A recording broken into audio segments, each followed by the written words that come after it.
Hello, everyone. We want to welcome you to our next Mixed Faith Marriage Mastermind. I'm Chris Rich, and I'll be leading our discussion tonight. Just by way of a quick introduction, all three of us are coaches. We're in our own mixed faith marriages and families, and we all have three different point of views. I guess if you had three humans, they would all have different points of view. But yeah, we all have different experiences. So uh, I am an active believing member of the church, and Suzette is an active non-believing member of the church, and Brooke is non-believing, non-attending. And I have to say, I kind of feel selfish because I get to hang out with these women once a month, and I feel like I get so much out of these discussions just being able to pick each other's brains. And I love how I feel like anytime we have these discussions, it helps me to see things from a different perspective that really helps me to understand how my husband might be feeling, that maybe things that I've never even considered. And I love how we definitely have our differences, but I think the point of this is modeling that we can come together and talk about different things in a healthy way. So I adore these women so much, you women that I'm talking to, and I just feel so blessed to have you in my life. And I want to just point out, we are in the trenches with you all that are listening. None of us have it all figured out. And so we are here to be vulnerable, to be real, to be authentic, to help share what we have experienced in our own marriages and also what we see with our clients. So I just want to throw that out there that we don't have it completely figured out. But when we use the tools that we teach you about, they help us in our marriages and families. Uh, so tonight we are going to be talking about navigating a mixed faith marriage with our extended families. And I think this is a really important topic because we think of, when you're married, you and your spouse are at the core of your marriage. But then there's a broader family system with parents, siblings, in-laws, other extended family, cousins, nieces and nephews. And that system all impacts each other. And when you're in a mixed faith relationship or a marriage, that can be it just feels like there are a lot of moving parts sometimes. And so tonight we want to talk about that, how to navigate this extended family dynamic. So let's start off as we always do by sharing our own experiences and how what's been your experience with your extended family as you have navigated your mixed faith marriage? Do you want to go, Brooke? Sure, I'll go. So Or do you want me? when I was having my faith transition, I deconstructed almost simultaneously with my younger sister. And it was really helpful. Like we had a lot of phone conversations. But the part I wanted to highlight is actually there's 6 girls all together in my family because we're Mormon, so we have a big family. They're brothers too, but there are 6 girls. Since then we've all of us have deconstructed. But at the time I was only talking to one because I was too afraid to talk to the others, even though they are some of my nearest and dearest friends. I was too afraid to tell them what I was thinking, what I was feeling about my deconstruction because of fear of judgment, of being marginalized, of just not being loved and accepted in the way that I value so much from them. It was only until literally years later when, it just other things came out and we all got honest with each other. And that it's so fascinating for me. It was fascinating at the time, but it's especially fascinating for me to think about because scary. Like it's scary. I was expecting judgment. I was expecting marginalization. I was expecting decreased love and attention and affection and all of those things. And I don't know that that's unusual that people expect that. And you receive it from varying, that's different for everybody, but I fully expected it from those who I knew loved me and cared about me. And it was really scary. My parents are still very active. like, I'll just tell quickly what my situation with my parents is, I joke that with my dad, it's like, don't ask, don't tell. And with my mom, I'm more open about it, but I'm not like, it's not the same as it used to be. But there is more openness and more conversations around that. But I do highly, highly value the relationship I have with my sisters and that we can still talk about it openly. But it took us a minute to even be able to share openly what we were all like very like almost like at the same time experiencing, but not brave enough to share with each other. Interesting. I'll just say that I live in a different state than all of my family. And that has been really helpful because me figuring this out and figuring it out with my husband, and as we're trying to figure out how to do this with our kids, we don't have family watching us. And I feel like that the distance buffer has been really helpful. I feel like we were able, I mean, I shared some with my family and with some of my siblings as I was kind of processing. And I feel like, it was hard on those relationships initially, but I feel like I have a good relationship with all my family. I have one brother that's kind of deconstructed, but all of my other five, there's 6 of us also. They're all very active. My parents are active. And then my husband's family, I just kind of I didn't talk to them about it until we had already figured out what we were doing. So I was already kind of years in to my own change of faith. And then when we kind of had it figured out, I talked to them, which my husband preferred. He did not want to have, to him that was terrifying, to have his parents know that my faith had changed. So they're very, very devout. His whole family, very devout. All his siblings are active. So, yeah, the distance, the physical distance makes it easier. And I feel for couples that are doing this when they live in the same town, in the same wards, even in the same, it can get really complicated when you're trying to figure this out and you have the eyes and the pressure, or just, the family going through it kind of at the same time as they're like watching you and processing all of it. So that's my experience. I think I want to give you guys both a hug. It's so, it's interesting from being the active believing member. I had so much support from, so my family, I am one of 5, and my family, I've got mostly in, one out, and they were all very, very supportive and very,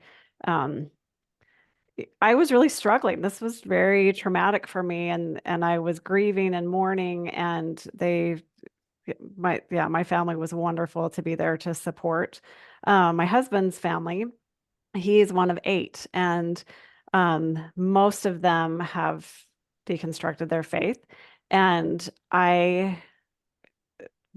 in-laws were so supportive because they had been through this before, and it was they're wonderful. I really won the in-law lottery. They're just fantastic, and they have been so supportive of both of us. I feel like, from my point of view, I feel like both of our families were very supportive of my husband and my kids who've also left the church.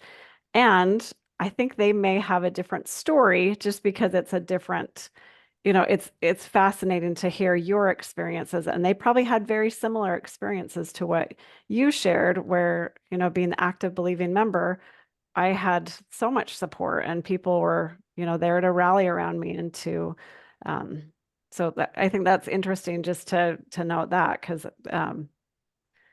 it was hard for me to have to go through that experience. And I had a lot of support from, I never questioned if they were going to love me or any of that. So I think a very interesting thing to highlight, a very different experience. That is very interesting, actually. And I think very true for a lot of couples. Yeah. Yeah. And I think I do have clients that they've had very different experiences with that. So I think, yeah, we are sharing 3 experiences, and they could all look, there could be a lot of other experiences out there too. So, Okay, so my next question, how do you balance maintaining relationships with extended family while staying true to your own beliefs and marriage? Let's talk about that. Okay, I've got some thoughts on this one. I think this is hard. It's hard to do this. We want to belong, like a lot. And in our efforts to belong, we often sacrifice our own values, our own preferences, our own beliefs, because a lot of times that belonging feels like safety, security, approval, all of those things that we want so badly. So with that said, I'd say there's two skills that I think are totally worth developing. And one is identifying your values and your preferences. They're often interrelated. And the other one is to learn to adhere to them, even in the face of disapproval. And again, I want to highlight that's not easy. I do not want to pretend in any way that's easy, because approval is often synonymous with safety. And sometimes you have to be able to decouple that first and be able to create your own sense of safety, even without the approval of others, so that you can do these things you're asking, maintaining these relationships with extended family while being true to your own beliefs in marriage. Like, it takes I don't want to pretend that, oh yeah, you just have a boundary. Like, I wish it were that easy, but I think it's a little bit like of a deeper dig. You have to be able to identify your values and preferences, which is in and of itself is not easy work. And then to be able to learn how to adhere to them. And that could mean identifying what you need for safety, or what you identify as safety, because that's a very primal, important thing that we all seek. And then being able to understand, like, is this truly safety, or is this just approval? Is this and to do that kind of work. I know me personally, tons of approval and safety in our connections, and I had to decouple those before I could truly do these two things, is identify my preferences and adhere to them, even in the face of disapproval. Like, I had to create and understand my safety issues before I could do that. Brooke, can I just ask, can you give me an idea of an example of a time of like a safety issue for you? Yes, I can. So, and I'll be really specific here. This was a really interesting work and very helpful work that I had to do as an individual. It was so important for me to be approved by, like, my husband, my parents, siblings, all of these things. Like, I wanted them to approve of me. And so my preferences, my values, whatever, become secondary to gaining their approval. And this took a lot of work for me to realize, is because I was ascribing, especially approval of, like, my husband with safety. So, for instance, if he approved of me, like, I was a stay-at-home mom for many years, then I would be safe financially. I would have that security and safety. If my dad approved of me, I would have that safety and security. If God approved of me, I would have that eternal safety and security. So how I was raised and how my brain decided to form and network in and of itself really coupled approval with safety. So when I started to think differently than people whose approval I had always sought, and I started to receive disapproval instead of approval, it was very frightening. Like, I'll just be honest, it was frightening because it felt like my safety was at stake, or my safety was threatened. And I had to learn to, like, decouple my husband's approval with my own personal. When I say safety, I'm not thinking like somebody's going to beat me up, but I mean like my security, like my safety as far as, like, financial safety and, like, these types of things. I was never ever in fear of, like, being physically attacked or anything, but safety for me felt very much like security, whether that was financial or even just belonging, is also part of how I associated with safety and security. And it ties back very much to my relationship, how I internalized my relationship with God, is I needed approval from God to be safe, Mhm. to be safe in, like, the eternal realm, and the internal, like looking at it from that perspective, as opposed to just me here today. And so I would then transfer that need for approval to people in authority, to people with power over me, to people who I felt were important. And it would cause me to over and over and over again discount preferences values, needs, wants, all of those things, because my safety was paramount to needs, wants, preferences, and all of those things, to really turn that around before I could start to create my own sense of safety and security in the world. Thank you for sharing that. And once again, that was not something that I really I didn't deal with that in that sense. So thank you for sharing that. Okay, Suzette, tell me your thoughts. Yeah, I think it's really hard to balance those things if you don't know kind of where the lines are of where do I end and other people begin, what is other people's business and not. Like, if you don't know all those things, then it is a mess to try to balance all of this, like my mixed faith relationship and your family and my family and all of that. So I think it's just really helpful to clarify in healthy relationships what you do in your marriage is actually nobody else's business in the family. And that was hard for me. And what I believe within myself is actually nobody's business in my extended family. That was something I had to learn, and I kind of learned the hard way. I think I overshared because I felt like I needed to share, like sometimes with my family, what was going on. And then I realized later on, like, I actually don't have to. My beliefs are mine. I know they might impact my family, but actually there is, healthy boundaries is that belongs to me. My beliefs are mine. And they might be curious, they might be interested, they might be impacted, but I can choose to share or not to share. That's private. So I think understanding where those healthy lines are, and you can choose to share with family, like about your marriage and how you're doing it and how you're raising your kids. But it is not their business. It is not their business. And that gets really messy because they might not agree with that. Family might think it is their business. This is their grandchildren. This is their grandchildren's salvation. This is their child's salvation. It gets really messy. But I think the more we can be clear within ourselves, like, nope, it's actually not their business. And I'll talk later. I know some of your other questions lead to some other things I have to say about how we can still be kind and considerate and relational. We can still have relationships and not just be like, oh, this is none of your business. But I think balancing it first comes from realizing, actually, I don't have to share. We don't have to bring extended family into this at all if we don't want to, because it really is not. That's a boundary violation for them to put input into how you're doing your marriage, how you're raising your kids, how you're believing. That is all a violation of boundaries, which people don't like to hear, but that's the truth. I will speak the truth. I have to piggyback on that because like this has been something I really had to learn as well. Is I just like I was raised in a large family, you had 6 kids, you had 5, there were 9 in my family.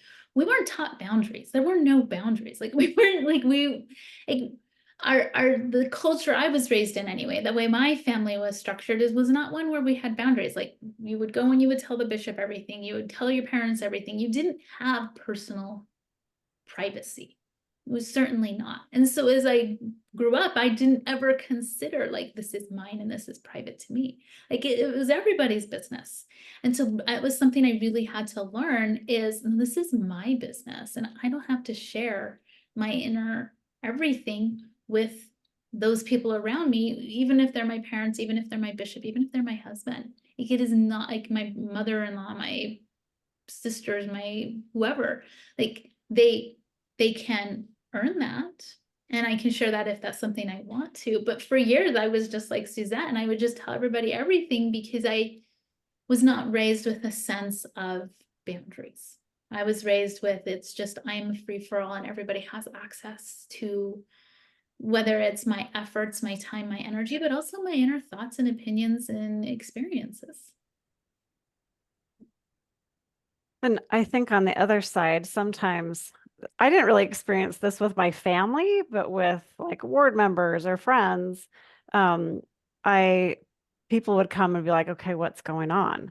And at the time, there was a part of me that I'm like, "Well, he did this to me. I'll tell you what's going on." And it was like there was I definitely had this victim mentality, and when I told people my story, they're like, "Oh, yeah."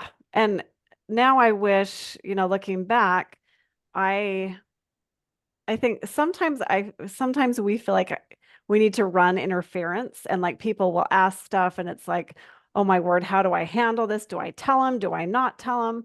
And recognizing that, you know what, it's okay for me to say, you know what, if you want to talk to him about that, you're going to have to ask him instead of me feeling like I needed um,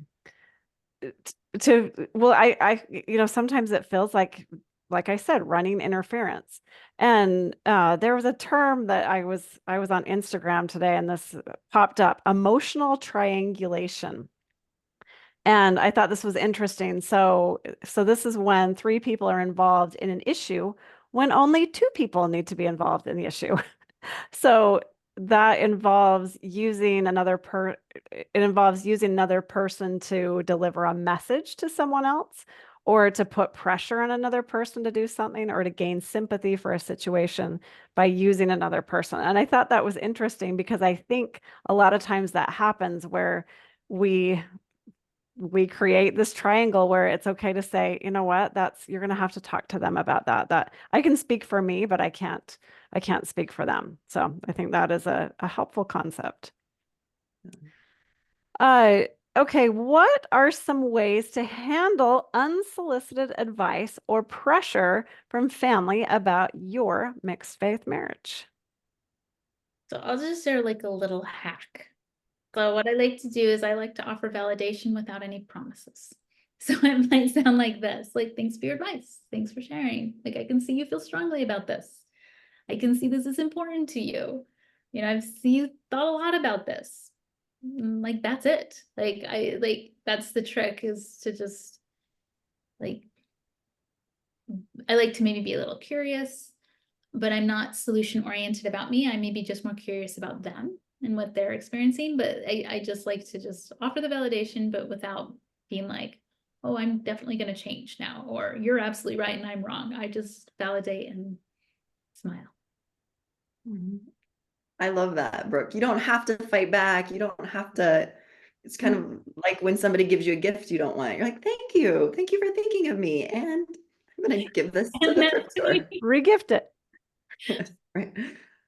But I love that. Exactly. It's the re. So I think my tip would be blood handles blood. So if there are boundary violations, if there's pressure from extended family, if it's the husband family, the husband needs to be the one. This is the general rule kind of in marriage couples world. Then the husband needs to deal with his own family and set the boundary with them. If it's the wife's family, she sets the boundary. That's in a perfect world, but it gets complicated really fast because sometimes like one spouse may feel like, well, my family's not intruding. They're just trying to be nice. They're just trying to be loving. They're not, and it's not a problem for them. And so then you might have to set a boundary with them yourself and just say, appreciate what you're doing, but here's, I like to use the language of here's what I'm willing to do. Here's what I'm not willing to do. Like I'm willing to, let you guys do this with the kids, and I'm willing to, I'm fine with prayers, but here's the lines for me that I'm not comfortable with. I'm not comfortable with you doing blah, blah, blah, X, Y, and Z. So yeah, ideally blood to blood handles that. But if not, this is where you have to practice your differentiation and you're speaking up and you're setting your boundaries and that can get messy really fast. But that is part of it. But it's also good for the people on the receiving end to kind of start to see like, okay, there are some boundaries here, to try to kind of disentangle this enmeshed system that LDS families tend to be, that are very kind of all involved, and your salvation is my responsibility. So I need, we got to kind of disentangle that a little bit. And I think it's important. So Brooke, I love that tip that people can give us advice all the time, and we get to choose what we want to do with it, if we want to take it or leave it. Uh, I think it can be helpful to understand, to try to understand their point of view. You may not agree with it or need to do anything with it, but a lot of times, people, they care about you. They're concerned, they love you, they have questions. And from their point of view, that makes sense. It's like, oh, I can see why that is a concern for you. It might not be one for me, but just trying to have empathy from where they're coming from. And it doesn't mean you need to change anything about that, but just I think a lot of times when we can try to figure out, okay, I think a lot of times people are they're they might be motivated by fear, and so they're saying things and trying to change a situation that is not theirs to change. But when we look at, their motives and going back to what Brooke said, thank you, and then you get to do with whatever you want with it. But I think that can be helpful to just try to figure out where they're coming from. Uh, and also to let people have their own emotions. People are they are going to have a lot of different feelings about other people's relationships and mixed faith marriages, and it's okay for them to have their feelings, that we don't need to um it's their job to have their feelings. We don't It's okay for people to be disappointed or upset or the different emotions that may come up. It might be uncomfortable and awkward, but it's important to let people have those. Okay, the next question. How do you handle family gatherings or traditions when they conflict with your faith choices as a couple? Yeah, I'll go first again because I've done this a lot. I don't go. And this comes back to the boundaries that we were talking about a minute ago, is I don't, and this is work I've had to do. This did not come naturally to me, but it's really served me well, is I've had to come to the belief that I don't owe anybody my time or my energy or my money or my vacation time. Nobody gets this for free because I don't owe it to them. It's mine. And at first that felt incredibly selfish. And not just selfish, but like reprehensible.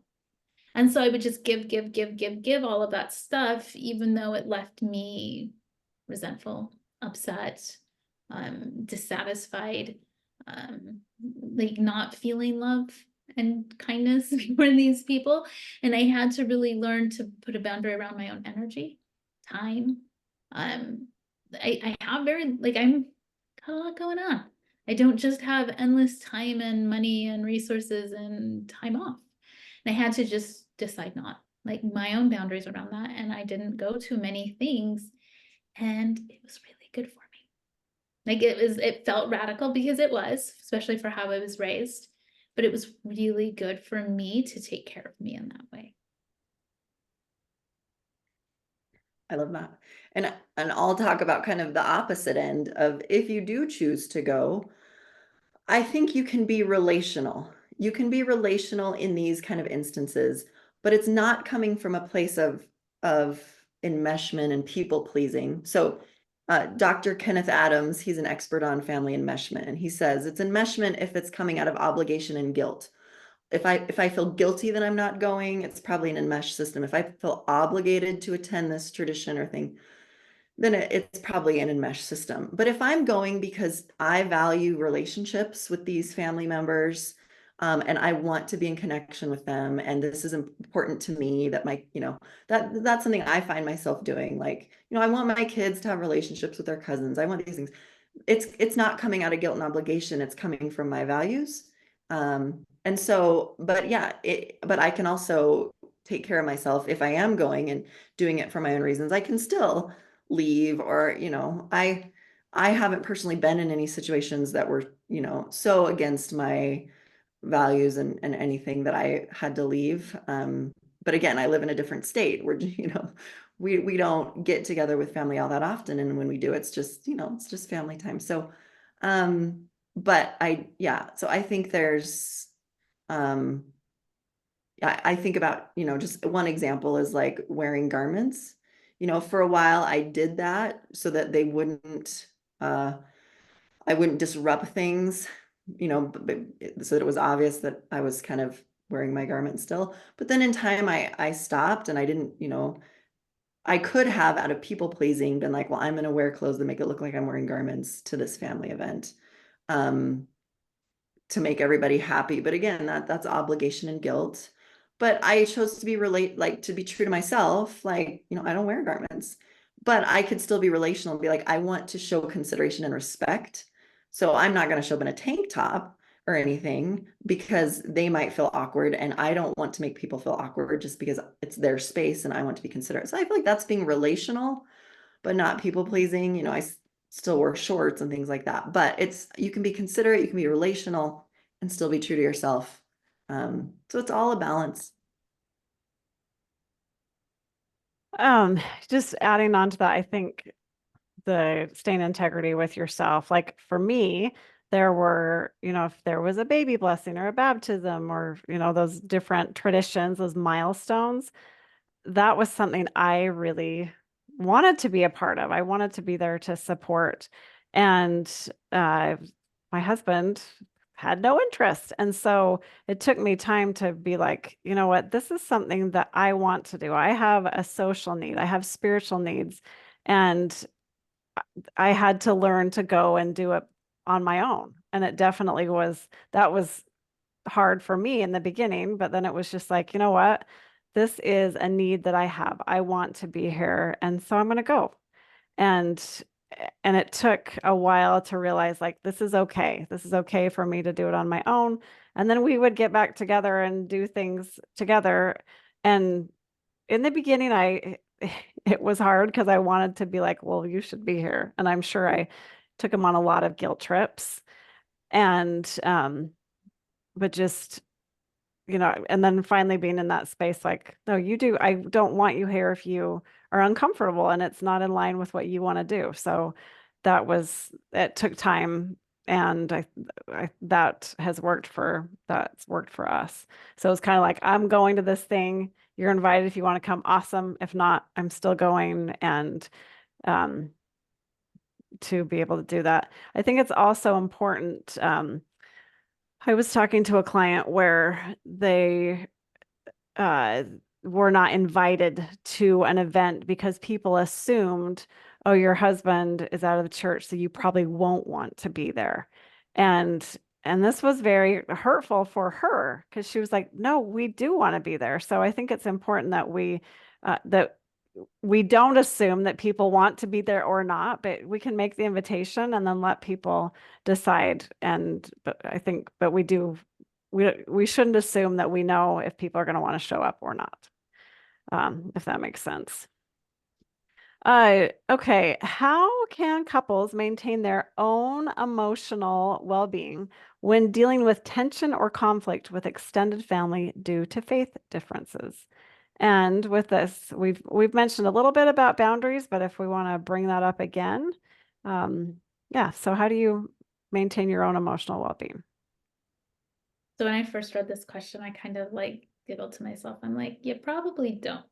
Like you're probably not being perfectly, in your ability to maintain this well-being. And I think part of it is just like it doesn't need to be done perfectly. Because as I was thinking about it, and like often the tension here is that you're not a unified front. Like probably one partner is feeling more aligned with family members, or like there feels like like us versus them or them versus us. And I think that might be happening sometimes in these situations where like for instance, my husband might feel more aligned with my mom, because there's similar perspectives on things, and I would sort of feel like the odd man out or something like that, or odd woman out. And I think that like sometimes that's just the situation we're dealing with. Like that would become the circumstance then that needs to be addressed. Something I like to do is just acknowledging that, like looking at the situation in its fullness and being like, yeah, okay, this is what we got. Like this is what we got. Processing my emotions, looking at how I'm talking to myself about this. One of the things I like to do at that point, after I've worked through it a little bit, is maybe make some requests. Can you support me and have my back if I don't go to this mission for a while? Can you support me and have my back if I do go, because it might be a little challenging for me, or because I might be a little sensitive to things like that? And making some requests about the support or the needs that you have, and asking for that. I heard something the other day that was so interesting, is one way we build trust in a relationship is by asking for what we need. Because you trust that they care, you trust that they're willing to show up. Like if somebody I really loves is going through something hard, I want them to reach out and ask for help from me. And this is like an opportunity to do just that. I think what else is interesting and can show us is if you make requests like this and your spouse is not interested in supporting you or listening to your requests or being able to help like address what it is you're asking for, like that can be very important information too. It can be really hard information, but it can be really important information. So I know this isn't exactly an answer to your question, but I think it's like sometimes this is the reality, is that we're not actually, maintaining a great deal of emotional well-being and dealing really well with tension and conflict. That's okay. But like there's some things to like be aware of and work through when this does present. That's exactly where my mind went too, Brooke. I was like, well, who can stay like all emotionally regulated with all the family stuff? Family stuff is messy. Not even not even in mixed faith marriages. In any couple, like family stuff is messy. And a lot of when with my clients, a lot of the inner kind of emotional activation they have around family is often my husband or my wife is not dealing with their family in the way that I want them to. Either they're not telling about their faith crisis, they're pretending, they're talking bad about me when I'm not there. They are not supporting me. My husband or wife is not setting a boundary with intrusive family. And we have to remember that differentiating within your family of origin is the most difficult place to differentiate. Differentiating meaning kind of reveal and define who you are to others and allow them to do the same and stay connected in the process. That's differentiation. Doing that in your family of origin is like the ultimate test of all tests to be able to do that. So, I like to get off my high horse if I ever experience that. Like, how dare my husband, nah, blah, blah, blah. Like, oh, well, get off my high horse and watch me and my family of origin. I go right back into my people pleasing and like quiet and not, so have a little grace for each other, that dealing with your families where all of your adaptations and all of your coping strategies developed is the hardest thing in the world as far as differentiation goes. So if they're not doing it well, if they're not doing it to your liking, if they're not just getting in there and, setting boundaries with family and doing all that stuff, well, just have a lot of compassion for them in this process. Because even those of us, who know a lot of stuff, put us back in our family of origins and we'll still kind of go back into old patterns. So it's just how it is. It's a reality. I would add for a couple of things. Get coached when you are in these situations where maybe you've got something come up, something that is coming up. Go get coached and just like work through the things that you're worried about so you can show up with the energy that you want to. And I happen to know 3 awesome coaches if you need some. We've got some right here. Also, just self-care, making sure that you are, the little things, that you are getting enough sleep, 7 to 9 hours of sleep. Are you moving your body? We want to get about 30 minutes of moderate exercise most days a week. Are you taking care of those little things that end up being the big things? Are you engaging in your hobbies and the things that put wind in your sails to give you, so you can show up as the human that you want to be. Also, with boundaries too, I think it's in the way that I like to think of them as this is what I am going to do for me to keep me safe, physically, emotionally, spiritually.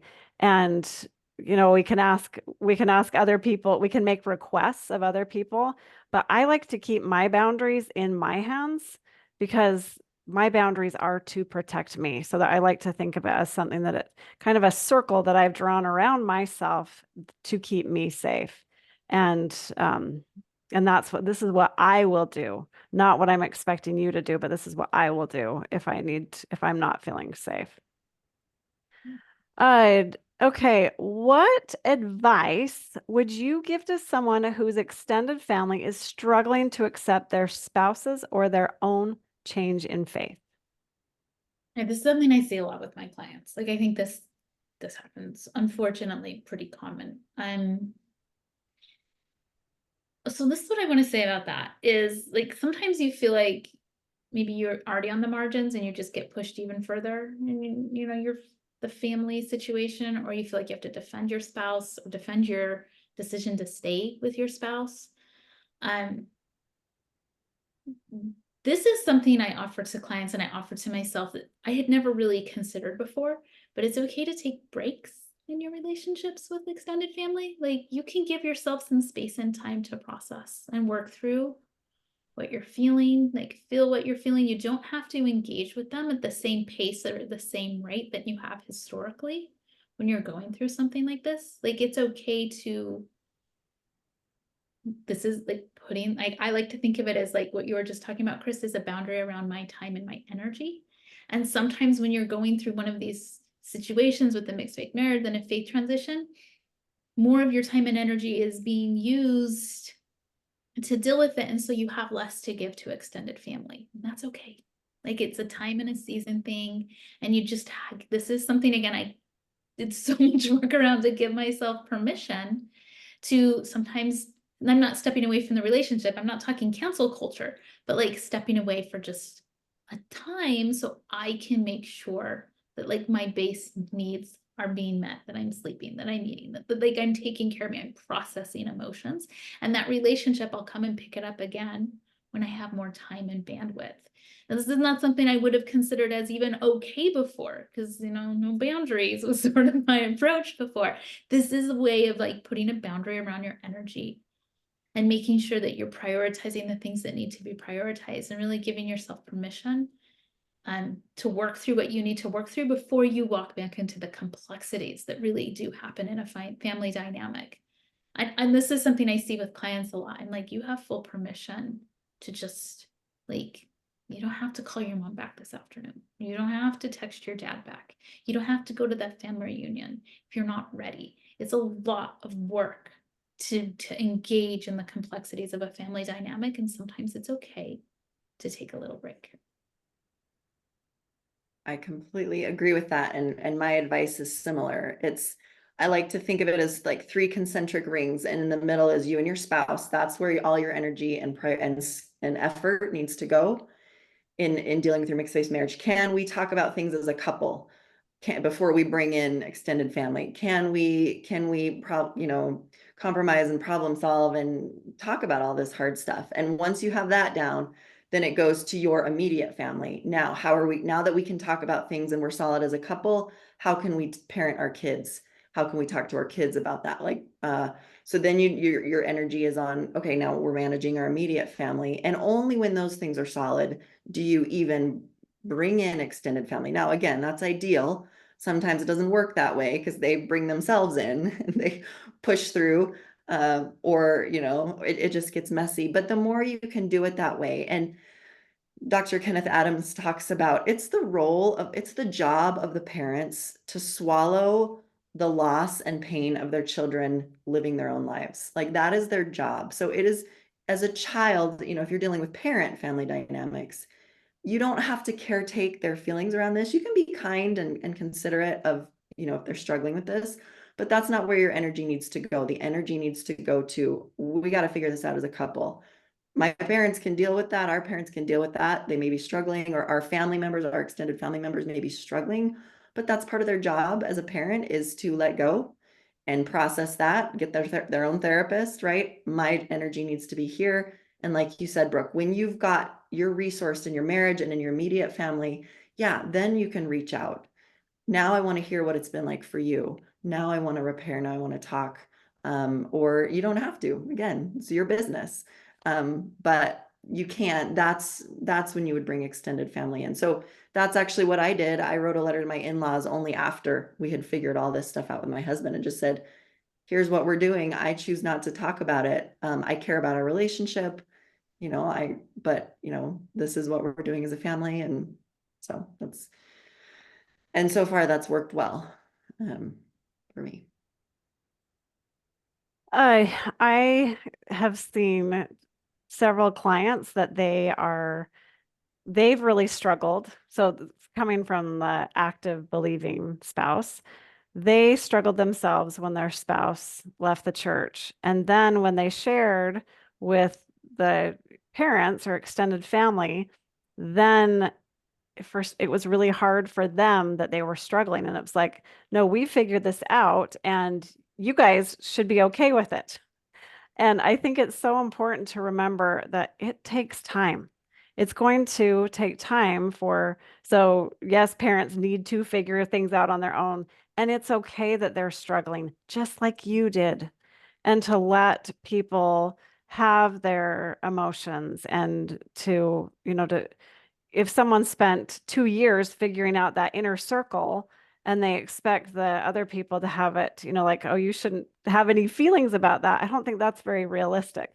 So to let people have their emotions, let people have their experiences, and it might take them some time to grieve and to go through all those different emotions that come up and that it's okay for them to have them just like other people have as well. And we don't get to control that. So kind of a different perspective. Can I add one thing onto that, Chris? Because I do love Absolutely. that. And I think what we've all been saying is like that is going to be easier to do when you are kind of solid in yourself and in your relationship.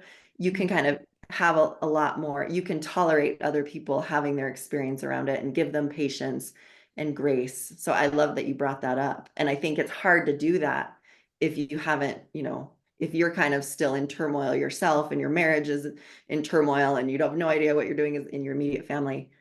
Yeah, then their pain is like even harder to kind of just have patience and compassion with. That's my thought. And I think too, it's important to consider like if you are talking to your parents or in-laws, to consider the picture you are painting of your spouse.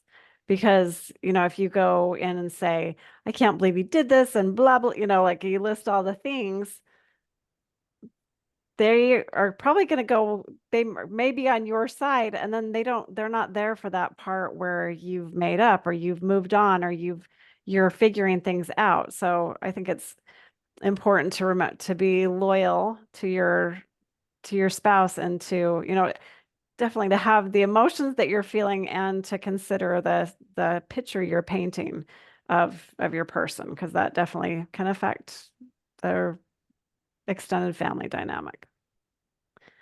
Okay. Oh, Brooke, did you have I thought you had a, a thought. Okay, as we are wrapping things up, is there any parting thoughts that you want to share? No, I guess I do, actually. You were right about I knew it. I could tell. You did know it. I'm thinking about something Suzette said. I didn't even know I knew this until you asked, but something Suzette said that I want to re-highlight. And that is that these extended family dynamics, they're special. And when I say special, I mean there tends to be a lot of enmeshment. There tends to be a lack of boundaries. There tends to be like the differentiation aspect is maybe not very sophisticated or mature. Like we do tend to regress somewhat when entering back into these family systems. And so even though we may be doing a lot of work and like aware and doing all of this, you put us back in those systems and it's like weird stuff happens. Like it's like we're 13 again or something. And I think it's just good to know that so that we can have realistic expectations for ourselves or for our spouses or for what goes on when we enter into these extended family dynamics. It's different than work colleagues. It's different than meeting with Relief Society. It's different. Like it's different. And sometimes we expect a lot more than maybe we can always give ourselves in those situations, or sometimes we expect more from others than they're able to give. And I think it's just really helpful to be aware of like what is the enmeshment issues in your family, not to judge them or hate them, but just so you're aware. Like do you have boundaries? Like, are boundaries allowed in your family? Are they not allowed? Just to be aware, so you know, like, the extra layers of management you need to, or care you need to give yourself. Like, have you really differentiated? You know, why or why not? Do you tend to go back in that enmesh system when you go to your family? And yet, not to beat yourself up or hate yourself for doing that, just to understand and to have realistic expectations. I think my final thoughts are very much related to that. It's messy, and I think we just have to recognize LDS culture it's an enmeshed family culture. I mean, I just read our Relief Society last week, just went through, I wasn't there, but I read the talk they sent out, and it was a talk about, like, the grandparents will be looking down, and you can't disappoint, and you can't be the weak link, and you're responsible for creating this family chain. And I was like horrified, but like, this is the stuff that's in the talks and in the lessons, and that we're just an enmeshed culture, no right or wrong, just that's how it is. And so when you're dealing with a mixed faith marriage, which is all about differentiation, which is the opposite of enmeshment, it's like, no, we have to have some boundaries, and we can be separate people and still love each other. And trying to move from an enmeshed system into a differentiated system it's going to be hard and messy.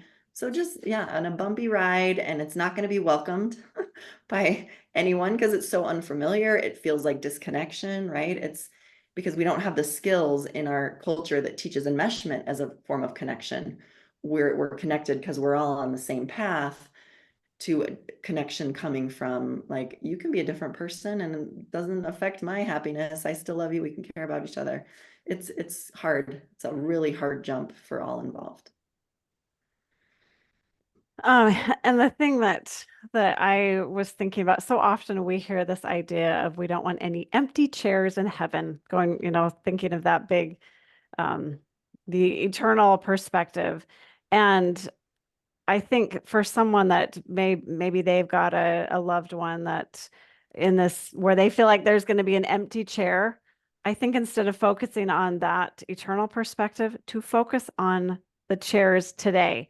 Are we creating safe spaces where people want to be together and they feel loved and safe? Like, Brooke, what you were saying earlier, that safety, how important that is, that we want to create that safety so people want to be at Thanksgiving, or they want to be at your house on Saturday night, and to focus on those chairs instead of focusing on trying to pull people back, because that usually disconnects us. So, okay, ladies, once again, I so appreciate your thoughts and the things that you've shared, and I think that's everything we've got for you tonight, and we'll let you know what the next one is. So stay tuned for the next Mixed Faith Marriage Mastermind. That's everything we've got for you.